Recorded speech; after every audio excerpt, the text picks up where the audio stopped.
Newer therapies are incorporating mindfulness. Mindfulness gives a deliberate awareness to sensation and thought. And mindfulness can also be overwhelming if you're not able to regulate the sensation and thought that you're putting your attention on. That sensation and the way the thoughts feel gets magnified and doesn't feel controllable when you focus on it. In mindfulness, the instruction generally given is to just simply sit and notice. But there's no instruction given for specifically letting go of the discomfort necessarily. There is not enough attention given to focusing on the sensation and simply starting the exercise of mindfulness meditation with simply noticing physical sensation and any resistance to the process.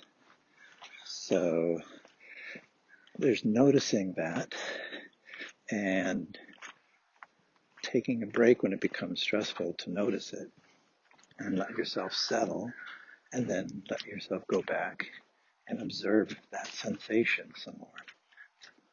Focus on where the apprehension is in your body. Focus on noticing simply the sensations in your body rather than simply feeling overwhelmed or anticipating feeling overwhelmed. So eye movements can help soften the intensity so you can more clearly see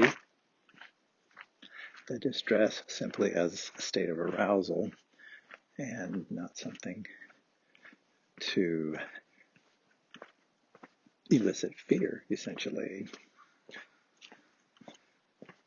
This is a sensation that was learned, or rather encountered, when you were little, when you were even an infant.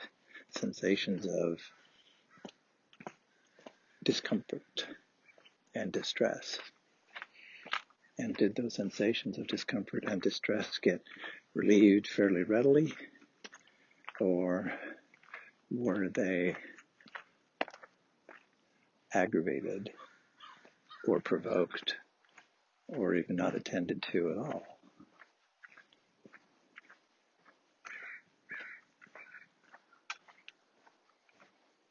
Did you learn that your environment was chaotic and unpredictable, and that those sensations of fear and apprehension magnified that feeling of chaos and lack of control? And then you received no guidance in learning to manage that stress response, to manage that level of arousal.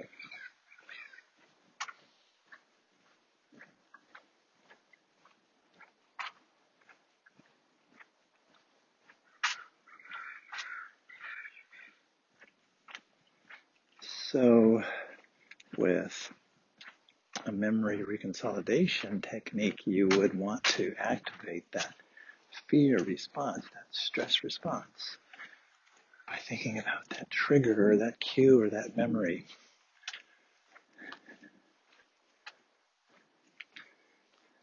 You can do it as simply as writing down your thoughts in a thought journal that you would use, for example, a cognitive therapy worksheet, where you would simply go through the steps of writing down your thoughts and labeling your thoughts and then coming up with alternative thoughts.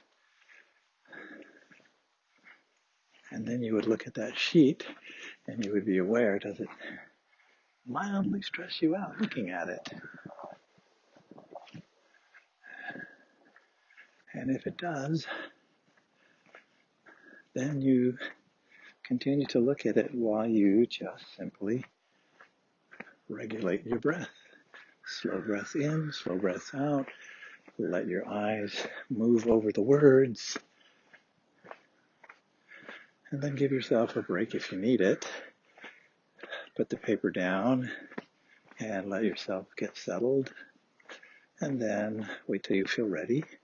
Then try it again and continue to read over those same words and read over the form in the same way and just look at it.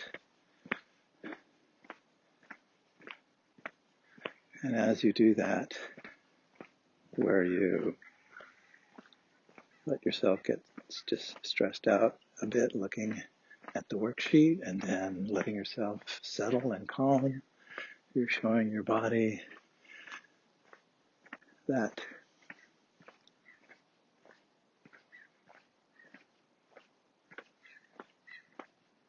there's really nothing to see here. There's really no cause for distress. And so through this back and forth process of arousal and calm, your brain makes a new association with those words. And just like that, they don't bother you anymore. And there's additional exercises to help generalize the effect.